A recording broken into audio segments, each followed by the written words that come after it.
오늘 우리에게 주실 하나님 말씀 함께 보겠습니다. 예레미야서 8장입니다.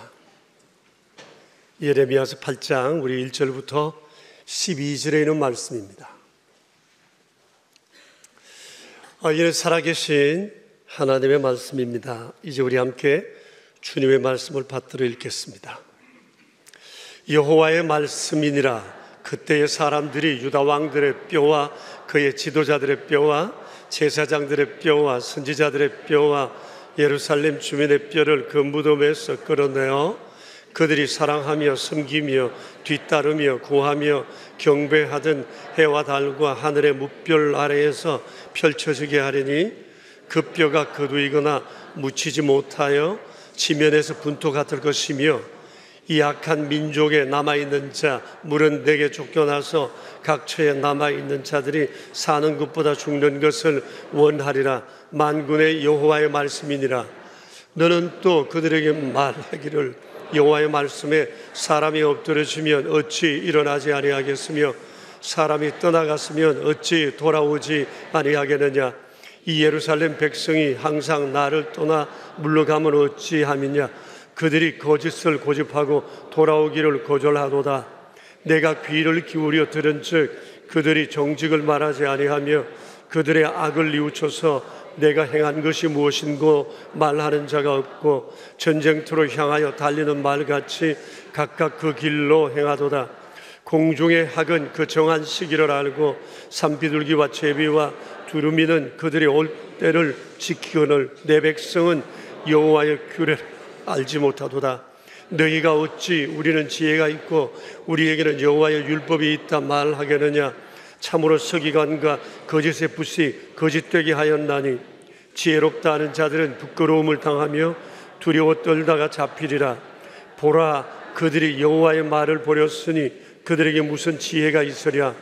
그러므로 내가 그들의 아내를 타인에게 주겠고 그들의 밭은 그 차지할 자들에게 주리니 그들은 가장 작은 자로부터 큰 자까지 다 욕심내며 선지자로부터 제사장까지 다 거짓을 행함이라. 그들이 딸 내 백성의 상처를 가볍게 여기면서 말하기를 평강하다 평강하다 하나 평강이 없도다. 그들이 가정한 일을 행할 때에 부끄러워하였느냐. 아니라 조금도 부끄러워하지 아니할 뿐 아니라 얼굴도 붉어지지 아니하였느니라. 그러므로 그들이 엎드러질 자와 함께 엎드러질 것이라. 내가 그들을 벌할 때에 그들이 거꾸로 지리라. 여호와의 말씀이니라. 아멘. 예레미야서는 유다 왕조 마지막 때의 이야기입니다. 지난주에 우리가 보았던 것처럼 유다 왕국의 마지막 부흥기를 이끌었던 요시야 이후 그들은 다시 하나님 앞에 죄를 짓고 불순종하고 우상을 숭배하는 이런 여러 나쁜 일들을 행했었습니다. 이로 인해서 하나님의 쏘가리가 얼마나 컸는지 모릅니다. 오늘은 이에 대해서 우리가 함께 생각하려고 합니다. 오늘 본문에는 하나님의 쏘가리를 몇 가지 측면에서 우리에게 말씀해 주고 있습니다. 첫 번째 하나님의 쏘가리는 주의 백성들이 지은 죄로 인해 벌을 내릴 수밖에 없으므로 하나님께서 참 쏘가리가 크셨습니다. 맞는 자식보다 때리는 부모의 마음이 더 아프다는 얘기가 있습니다. 하나님도 그랬습니다. 이 하나님의 아픈 마음이 예레미야서와 예레미야 애가서에 아주 구체적으로 잘 나와 있습니다. 우리가 성경을 읽을 때 이런 하나님의 마음을 이해하면서 성경을 읽을 때마다 우리가 눈물 없이 읽을 수가 없을 거라고 생각을 합니다. 단순히 많이 읽는 것 중요하고 성경에 대한 여러 가지 신학적인 정보를 얻는 것도 중요하지만 더 중요한 것은 하나님의 마음을 헤아리는 겁니다.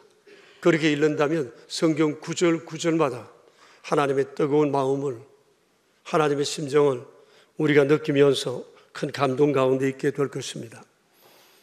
죄를 범한 하나님의 백성들을 하나님은 벌할 수밖에 없어서 눈물을 머금고 자기 백성들에게 매를 들기로 작정하셨습니다. 그리고 이 일을 바벨론에 맡겼습니다. 바벨론은 하나님의 회초리 였던 셈입니다. 여러분 1절을 보실까요? 그때의 사람들이라고 했는데 이것은 바벨론이 유다 침공했던 때를 말합니다. 이미 유다는 바벨론과의 전쟁에서 참패했고 바벨론은 유다 왕들의 뼈와 지도자들의 뼈와 그리고 선지자들과 제사장들의 뼈와 예루살렘 주민들의 뼈를 해와 달과 별 아래 펼쳐 놓았다고 했습니다. 이것은 전쟁을 이긴 사람들이 지배국에 모욕을 주는 한 방편이기도 했지만 행여나 거기에 부장품이 있을까 싶어서 또 무덤을 파헤친 것일 수도 있습니다. 그러나 궁극적으로는 유다 왕국의 이 패망은 지도자들의 부패가 망국의 원인이었기 때문에 하나님께서 그들을 심판하신 거다고 말할 수가 있습니다. 3절을 보면 이로 인해서 쫓겨나거나 남아있던 자들이 하는 말이 있습니다. 사는 것보다 죽는 것을 원한다. 얼마나 힘들었으면 죽기를 원했을까요? 사는 것이 반갑지가 않았습니다. 그렇게 그들은 탄식을 했었습니다. 9절을 보시죠. 부끄러움을 당하며 두려워 떨다가 잡히리라고 했습니다. 공포에 떨고 낙심하는 그 백성들의 모습이 엿보입니다. 그리고 10절을 보시죠. 아내를 빼앗기고 모든 재산이 다 사라지게 될 것이라고 말합니다. 12절을 보실까요? 엎드러지리라 거꾸로지리라 여호와의 말이니라고 했습니다. 다시 말씀드리면 유다의 멸망이 필연적으로 이루어지게 될 것에 대한 주의 말씀입니다. 우리는 여기서 유다의 마지막 참으로 비참한 상황에 대해서 보았습니다. 바벨론이 유다를 침공하여 그들을 멸망시킬 때 얼마나 거칠고 잔인하게 하나님의 백성들을 함부로 다루었는지 모릅니다. 우리가 7월 달 두 번째 줄에 바벨론의 반면교사에 대해서 보았을 때 이들은 긍휼함이 없었어요. 정말 무자비했어요. 하나님의 백성들이 바벨론에 의해서 이 엄청난 어려움을 당하는 것을 보시는 하나님의 마음이 얼마나 아프셨는지 모릅니다. 그래서 주께서 말씀하셨습니다. 내 백성에 대해서 함부로 대한 죄를 내가 묻겠다. 내가 너희를 보복하겠다고 하셨습니다. 이것이 바로 자기 백성을 향한 하나님의 본심입니다. 죄에 빠진 그들에게 매를 들기는 했지만 막상 당하는 너무 힘들어하는 그 백성을 바라보면서 하나님의 소가리가 참 컸던 것입니다. 성숙한 믿음은 바로 이 하나님의 본심을 알아들이는 것이다 고 생각합니다. 여러분 혹시 부모님으로부터 세게 맞아 보신 적이 있으세요?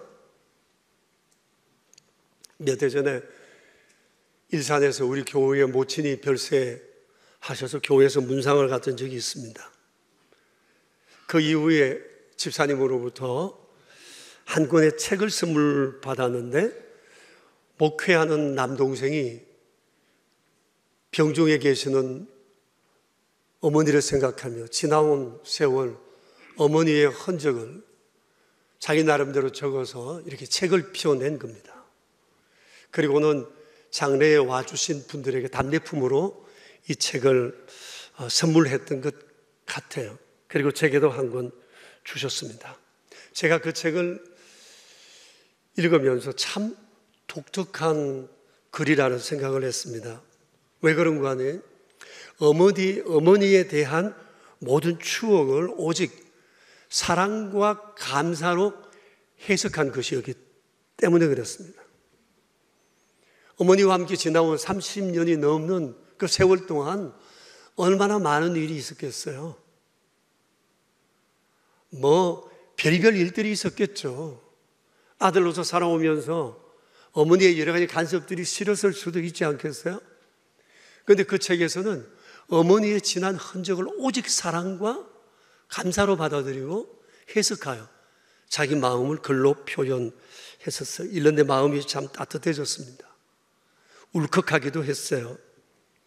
어머니에 대한 추억을 이렇게 아름답게 그려낸 그 목사님의 그 심성이 참 부러웠습니다. 그 중에 한 가지를 여러분에게 소개를 하면, 제목이 네가 아빠를 울려 라는 제목인데 내용이 이렇습니다. 고등학교 3학년, 아버지한테 연락이 얻어 터졌다. 술 마시고 아버지한테 거짓말해서 맞았다.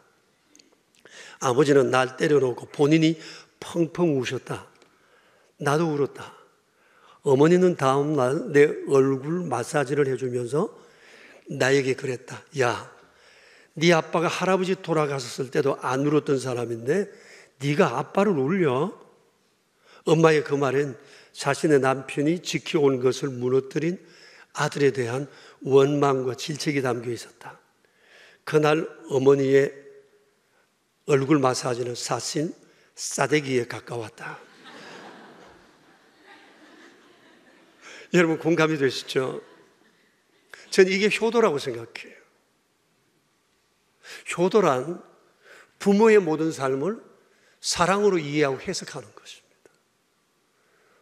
우리는 다양한 방법으로 부모를 섬길 수가 있습니다.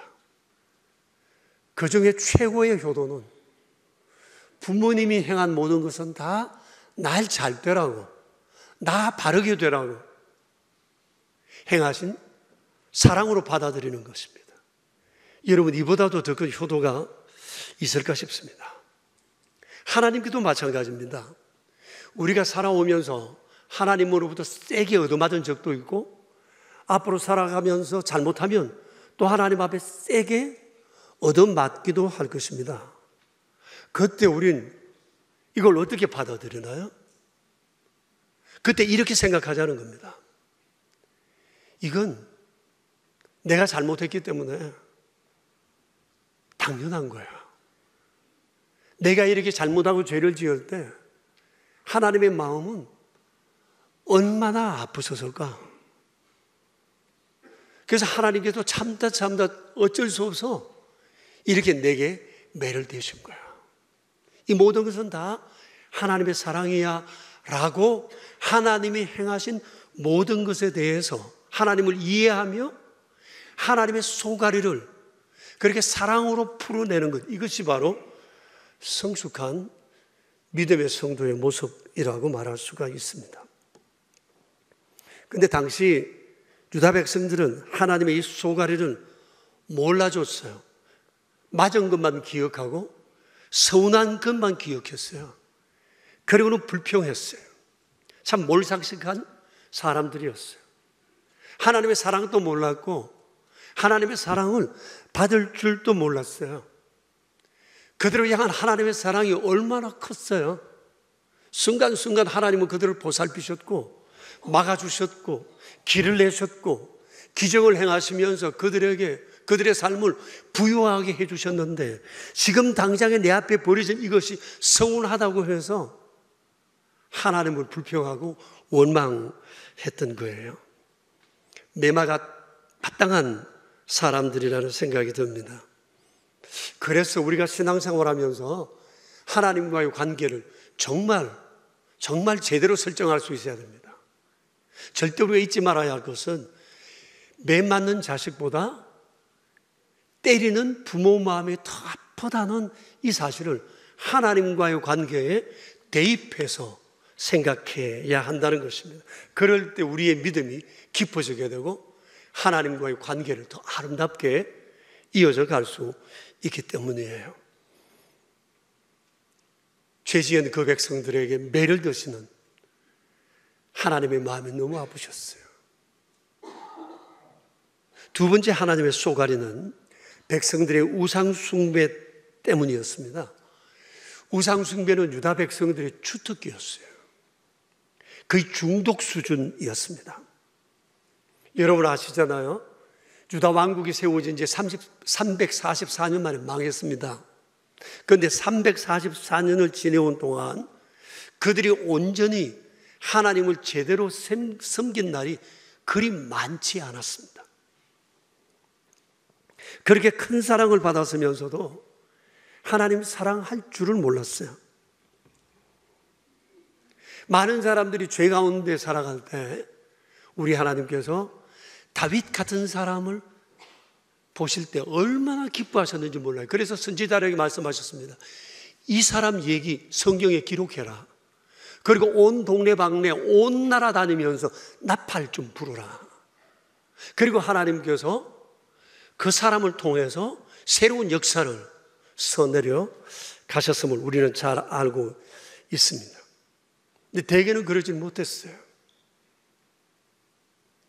수많은 유다 백성들 가운데 그 오랜 세월 가고 오는 그 백성들 가운데 다윗같이 보석처럼 빛나는 믿음의 사람들이 그리 많지 않았다는 것입니다.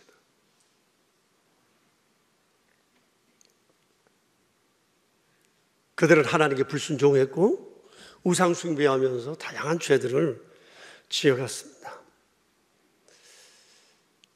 이걸 생각하면서 어디 그들뿐일까 싶었어요. 여러분, 우리는 어떠세요? 솔직히 우리 한번 생각해 봅시다. 예수님을 믿은 이후 제대로 주님을 잘 섬긴 날이 내게 얼마나 됩니까? 모태신앙 좋아요.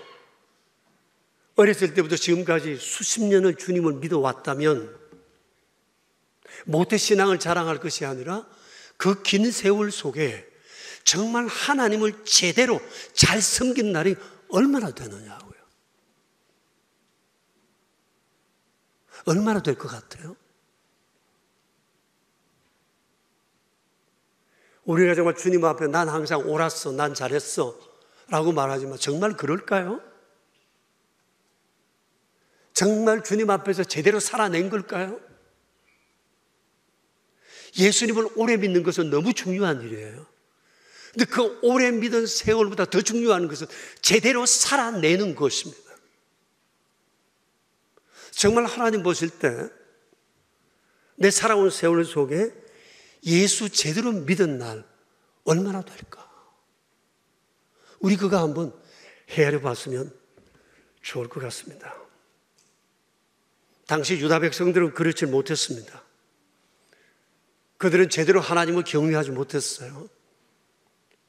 그 수많은 사람 중에 정말 하나님 보실 때 그렇게 믿음으로 살아가는 사람 그리 많지 않았습니다. 그들은 우상숭배에 쩔어 있었고 다양한 우상숭배를 했습니다. 하나님을 섬길 때보다도 우상을 섬길 때 죄를 짓는 일에 더 빠르고 열심히 했습니다. 오늘 8장에는 그들이 섬긴 우상숭배에 대해서 한 가지 사실이 기록되어 있는데 해와 달과 하늘의 붓별을 섬겼대요.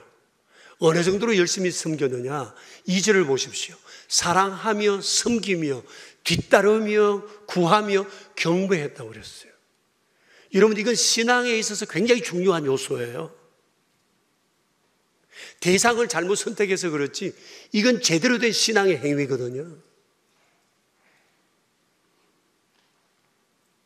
하나님을 이렇게 섬겨야죠. 사랑하며 섬기며 뒤따르며 구하며 경배하는 것.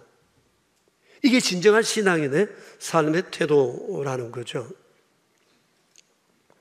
그런데 그들은 우상은 그렇게 숭배하면서 하나님께는 그렇게 하지 못했습니다. 그러니 하나님의 속이 얼마나 아팠을까요?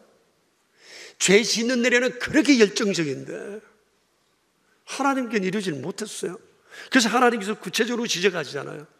그들이 우상을 사랑하며 섬기며 뒤따르며 구하며 경배하더라. 우상 숭배자들의 열정과 헌신은 오늘날에도 별반 다르지 않습니다. 그들은 밤과 낮을 가리지 않고 자신의 형편이 어떠냐도 가리지 않습니다. 오직 자신의 목적을 위해서 우상 숭배하는 일에 마음을 다 줍니다. 용서하고 들으십시오. 제가 어렸을 때 저는 어머니로부터 이런 모습을 많이 봤습니다. 전 예수님을 믿는 집안에서 나지 않았습니다. 전 청년 때 예수님을 믿게 되었는데 제 아버지는 정치인이셨습니다. 어머니가 아버지를 돕는 길은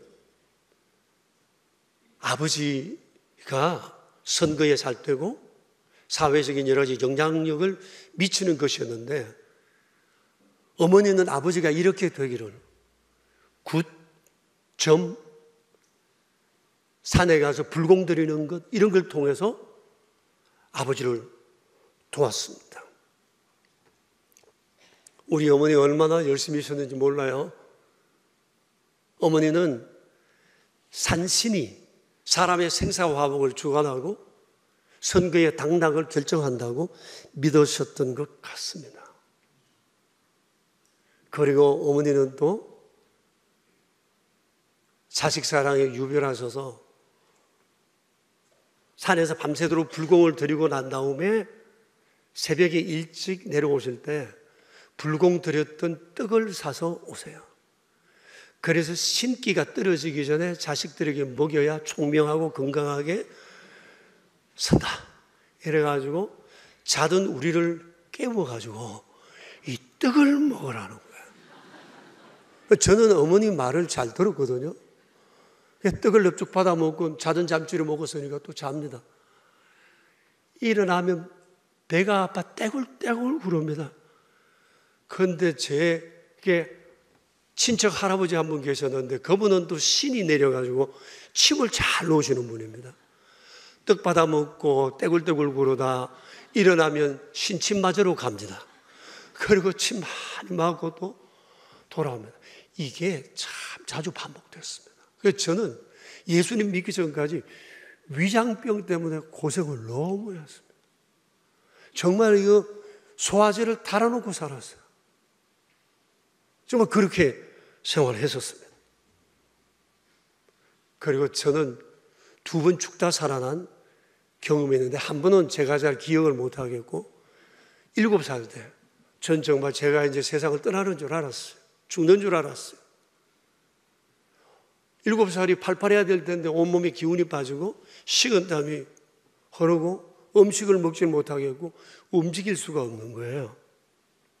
그런데 어머니가 저를 위해서 개인 구슬했어요. 아주 큰 구슬했어요. 낮부터 그 다음 날까지 온 동네 사람 불러 모아가지고 같이 굿에 참여하도록 독려하시고, 막 굿하는 이 무당이 막 춤을 추고 막 손을 지르고 갱가를 동동동동동동 치고 막 난리가 났어요. 그런데 이 사람이 춤을 추다가 급기야 들어와 제 방에 들어와가지고 누워 있는데 제 머리 맡에서 칼 있잖아, 칼. 이거 가지고 내 얼굴에 막 싹 막 이렇게 휘두르는 거예요. 아마 귀신에게 칼 무섭지 떠나가라 이런 뜻인 것 같았어요. 그리고는 바가지 있잖아, 박바가지 그걸 칼로 벅벅벅 끓는 거예요. 생각해 보세요. 지금도 지금 식은땀이 나 죽겠는데 지금 무당이 지금 옷을 그렇게 휘황찬란하게 입고 와서 거기서 박을 막 하고 막 깨뜨리고 이러니까 제가 얼마나 놀랐는지 몰라요. 지금도 가끔 그 바가지 끓는 소리가 들리는 듯 하기도 해요. 참 기괴하고 몹쓸 경험을 제가 했었어요. 그런데 여러분 아시겠지만 구슬하면 돈이 많이 들어요. 종이를 굿하면 굉장히 많은 돈을 들여야 해요. 시간도 많이 들어요. 그런데 하나도 아까워하지를 않아요. 혹시나 말을 끊으면 부정탄다고 말도 못하게 합니다. 이게 구슬하거나 불공을 드리거나 우상숭배하는 사람들의 열정입니다. 사랑하며 섬기고 뒤따르고 구하고 경배하는 거예요. 그런데 이 부질없는 이 일이 천지가 개명한 이 21세기에도 여전합니다. 물론 이 성경에 기록된 고대 근동에서는 우상숭배가 대세였어요. 우상숭배도 다양했고요. 우상숭배는 그들의 문화였어요. 삶에 대한 두려움이 우상을 만들고 우상을 숭배하게 했던 거죠. 그런데 여러분 아시는 바와 같이 이스라엘 백성들이 출애굽할 때 하나님이 그들에게 제일 먼저 당부한 게 뭐죠? 우상 숭배하지 말라는 겁니다. 세상에 오직 유일한 신은 여호와 하나님 한 분뿐이니 너는 너를 위하여 우상을 만들지 말며 섬기지 말라. 하늘에 있는 것이나 땅에 있는 것이나 땅 아래에 있는 물속에 있는 것에 어떤 형상도 만들지 말라. 그러면 3, 4대까지 이르러 내가 질투하여 너희를 멸하겠다고 말씀을 하셨습니다. 그러시면서 하나님께서는 우상 숭배를 간음이라고 하셨습니다. 하나님의 사랑에 대한 배신으로 보신 거죠. 그래서 우상 숭배를 이토록 열심히 하는 그들을 보시며 하나님께서 소가리가 얼마나 컸는지 몰라요. 내가 사랑을 다 쏟았는데 이들이 엉뚱한 데 가서 정성을 쏟는 거예요. 그러니 마음이 아프지 않겠어요? 여러분 생각해 보세요. 만일 내 배우자가 나 외에 다른 사람에게 마음을 주고 부정한 일을 저지른다면 배신감 느끼지 않겠어요? 그리고 이게 한두 번이 아니라 습관처럼 중독증에 걸려 있다면 이 사람을 어떻게 해야 할까요?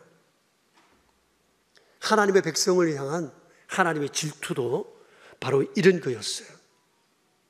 그들이 이렇게 우상 숭배에 열심과 열정을 내고 온 정성을 쏟는 것을 보니 주님이 너무 힘드셔서 벌하시겠다 하시면서도 차마 벌하시지를 못하고 계속 유예하여 여기까지 오시게 된 것입니다.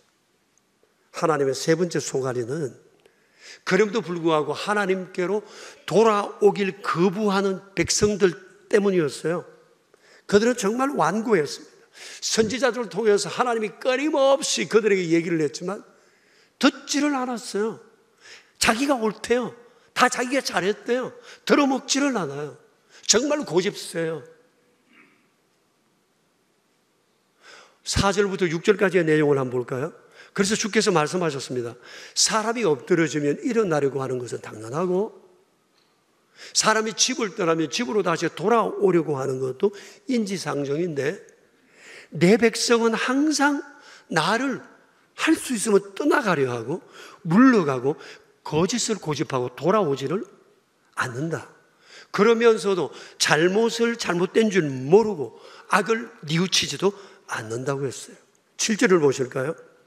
학이나 비둘기나 제비와 두루미도 본능을 따라 돌아올 때를 아는데 내 백성은 그렇지 않다. 새만도 못하다고 했습니다. 8절과 9절을 보시죠. 그럼에도 불구하고 유다 백성들은 스스로 말합니다. 우리는 지혜가 있다. 우리에게 하나님의 율법이 있다. 면서 자신들의 행동을 정당화하고 합리화했어요. 그래서 하나님께서 9절에서 이렇게 말씀하셨습니다. 너희는 여호와의 말을 버렸다. 여러분 성경을 가지고 있는 것 중요해요. 그런데 더 중요한 것은 성경을 통해서 아버지의 마음을 이해하고 아버지의 뜻을 따라 살아가는 강하고 담대한 믿음이 중요한 거거든요. 오래 예수 믿는 거 중요해요. 그런데 그 오랜 세월을 정말 하나님을 사랑하고 섬기며 뒤따르며 구하며 경배하는 게 더 중요하거든요. 그런데 이들은 지금 그렇게 생각해요. 우리에게 성경이 있어. 율법을 알아. 그걸 통해 우리 지혜도 있다고 얘기를 합니다. 12절을 보실까요? 그럼에도 이 사람들은 부끄러운 줄을 몰랐어요. 잘못을 했으면서 얼굴이 붉어지지도 않는데요. 그러니 부끄러움을 모르는 이들을 향한 하나님의 쏘가리가 얼마나 컸을까요? 그럼에도 불구하고 하나님께서는 끊임없이 그들에게 손을 내밀며 돌아오기를 원하셨어요. 내 자식이니까, 내 백성이니까. 그래서 어떻게든지 때려서라도 다시 되돌려 놓고 싶은 것이 아버지의 마음이셨어요.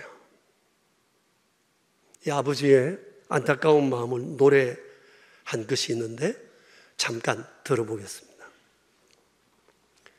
하나님의 사랑은 절대 실패하지 않습니다. 사랑은 반드시 그들을 돌이킨다. 그런 내용입니다.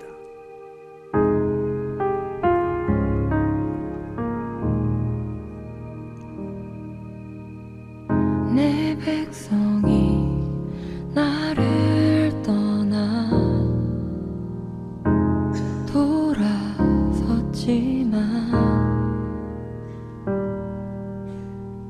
내 사랑이 내 백성을 포기 못하니 내 모든 것 내어주고 나 그들을 얻으리라. 여호와께 돌아가자. 우린 돌아서도 그는 변치 않네. 여호와께 돌아가자. 우린 넘어져도 그 사랑 영원하네. 여러분이 보십시오. 주의 백성들이 돌아오기만 하면 하나님은 못 내줄 것 없고 희생하지 못하실 것 없으시대요. 우리는 변해도 돌아서도 주님은 변치 않으세요. 오늘 우리가 이 자리에 있는 것은 하나님의 사랑 때문이지 우리가 옳아서가 아닙니다. 우리가 알잖아요. 우리가 얼마나 허물진지. 입만 열면, 눈만 뜨면, 나가기만 하면 온갖 죄에 물들어 죄석을 향해 헤매며 사는 우리들이잖아요. 내가 나를 알아요. 얼마나 내 안에 죄성이 가득한지. 그런데도 오늘 우리가 여기 있는 것은 하나님께서 예수님을 보내셨기 때문에 우리가 영생을 얻은 것이고, 죄 가운데서도 우리가 여기 있는 것은 우리를 긍휼히 여기시고 주의 보배로운 피로 우리를 씻으시는 주의 은총이 있기 때문이라는 사실을 우리는 결국 잊지 않아야 될 것입니다. 우리가 옳아서가 아닙니다. 하나님의 긍휼이 나를 세워주셨기 때문입니다. 지금도 하나님께서는 세상을 바라보시며 소가리가 크십니다. 왜일까요? 사람들이 하나님을 하나님으로 알지 못하기 때문이에요. 그래서 스스로 신이 되고 신 아닌 것을 신이라고 사랑하고 경배하고 뒤따르기 때문이죠. 진리를 모르기 때문입니다. 진리를 모르니 하나님을 모르고 하나님을 모르니 내가 누군지를 모르는 것입니다. 이 때문에 하나님께서 예수님을 보내주셨지만 2000년이 지난 지금도 여전히 사람들은 우상을 숭배하고 죄 가운데 머물고 있으면서 얼굴이 붉어지지도 않은 채, 부끄러우지도 모른 채 그 길을 향해 가고 있는 것입니다. 그래서 피조물된 주의 백성들을 바라보시는 하나님의 소가리가 얼마나 큰지 모릅니다. 그런 중에도 하나님은 포기하지 않으세요. 주의 피조물된 사람들을 돌이키기 위한 하나님의 통치 섭리는 지금도 계속되고 있다는 것입니다. 구약 성경에는 이런 경우 전쟁과 가뭄과 홍수와 전염병과 다양한 고난을 통해서 사람들을 돌이켰습니다. 이런 일이 있을 때마다 사람들은 눈을 들어 주를 바라봅니다. 그러다가 금방 또 뒤돌았습니다. 이런 하나님의 통치 섭리는 신약 시대도 여전히 동일합니다. 그리고 지금도 이후에도 하나님의 통치 섭리는 계속되고 있습니다. 세상에 일어나는 모든 일을 사람들은 우연이라고 합니다. 세상에 우연은 없습니다. 다만 우리가 인식하지 못할 뿐입니다. 세상을 이처럼 사랑하시는 하나님께서는 다양한 사회적 환경과 이런 것들을 통해서 사람들을 돌이키려 애쓰세요. 진리 앞에 서면 그게 보입니다. 그러나 세상의 어떤 지식으로도 이걸 알 수가 없습니다. 그러면 나를 향한 하나님의 쏘가리는 없으실까요?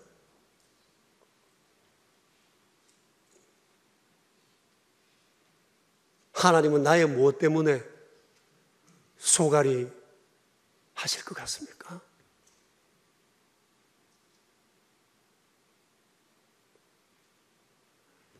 내 무엇 때문에 하나님께서 속상해 하실까요?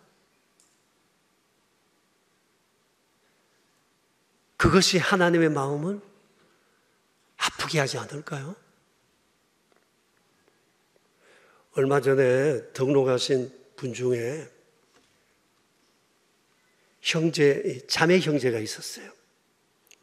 오래전에 우리 교회 교우였다가 서울로 이사 가신 분의 누이들이신데 두 분이 어느 날 등록하셨다는 얘기를 저도 들었습니다. 이 중에 한 분 누이의 가정에 우리 교우들이 새가족 신방을 가셨을 때 그분이 들려준 얘기인데 저도 전에 들었습니다. 시댁이 불교였대요. 가족들이 예수님을 믿지 않았지만 본인은 아주 참하게 예수님을 믿어오셨어요. 그러다가 마음에 시험이 들어서 하나님 이제 나 죄 짓고 살겠습니다. 이러면서 교회 발 끊고 하나님과의 관계도 끊고 그렇게 지내셨대요. 그리고 그 오랜 세월을 주식에 빠져서 지내셨는데 제가 대충 회수를 해보면 10년도 더 되신 것 같다는 생각이 들었어요. 그러다가 심경의 변화가 생겨서 자매가 우리 교회를 함께 나오시게 되셨어요. 친구 되시는 권사님의 얘기를 들으면 너무 은혜 속에 지금 믿음 생활을 잘하고 계신데요. 근데 교회 나오시면서 몇 개월 만에 성경을 7독을 했다네요. 이야, 이게 가능한가 싶었어요. 근데 신방 가신 분들에게 자신이 살고 있는 방 한 곳을 구경시켜 주셨는데 거기에 최신형 컴퓨터가 석 대가 있더랍니다. 이곳이 소위 주식방이었던 것 같아요. 주식의 실황과 투자와 이런 것들 막 컴퓨터가 많아야 빨리빨리 잘하는 것 같아요.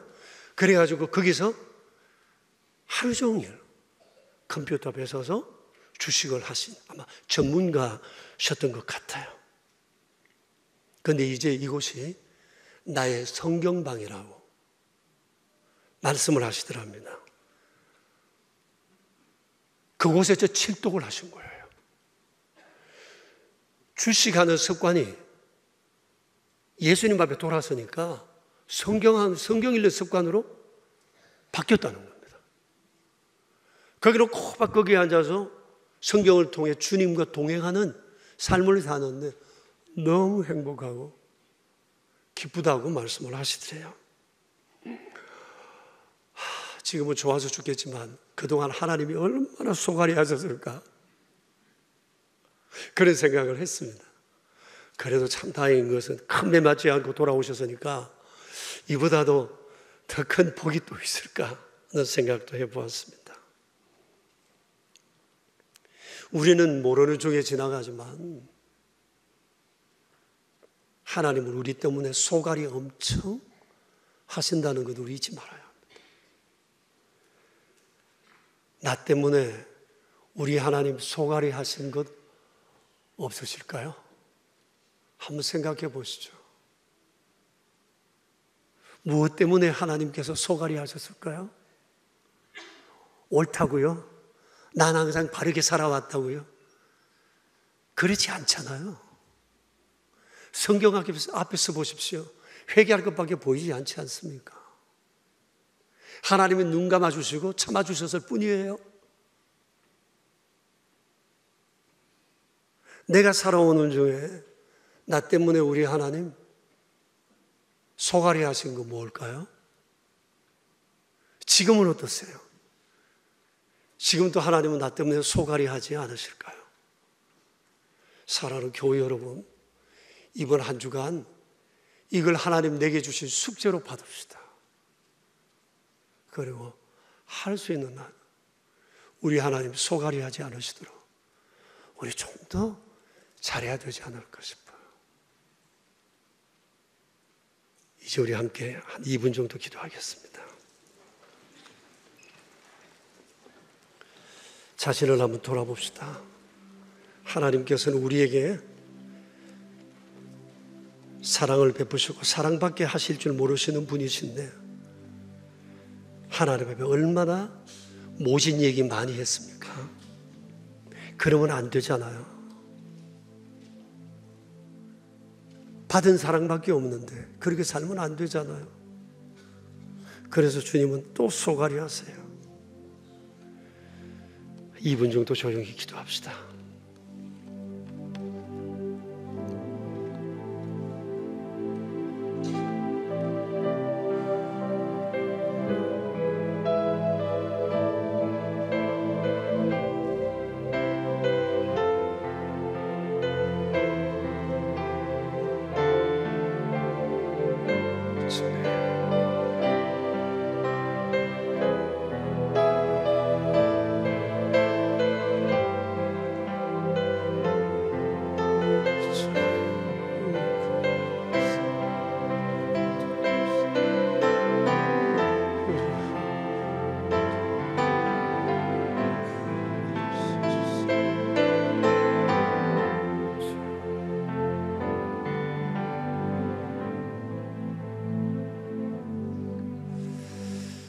하나님 아버지, 우리가 어떻게 이렇게 미련할 수 있었는지 모르겠습니다. 늘 스스로 잘한다고 생각했는데 뻔뻔했을 뿐입니다. 무지했을 뿐입니다. 정당하고 합리화는 죄성 때문이었을 뿐입니다. 실상은 허물투성이었습니다. 그럼에도 불구하고 그리스도 우리 주님 안에서 저희를 사랑하시고 보배로운 피로 씻으시고 새롭게 하시며 또 주 앞에 설 수 있도록 여기까지 저희를 이끌어 주시니 참 감사합니다. 부끄럽지만 또 주님의 사랑을 받습니다. 지나온 세월 속에 주께서 행하신 것은 오직 사랑밖에 없으신데, 주님은 사랑밖에 하실 줄 모르는데 우리는 하나님 그렇지 않다고 항변하며 못된 소리 지르며 지내온 날들이 얼마나 많은지 모릅니다. 자비로우신 아버지, 허물진 우리를 이렇게 용납하셨으니 다시 한번 새롭게 살 수 있는 용기를 저희들에게 허락하여 주시옵소서. 날 향한 하나님의 쏘가리가 얼마나 크셨는지를 돌아보게 하시고 할 수 있는 대로 이제는 내려놓고 버리게 하사 다윗처럼 주의 기쁨 되는 저희 되게 하옵소서.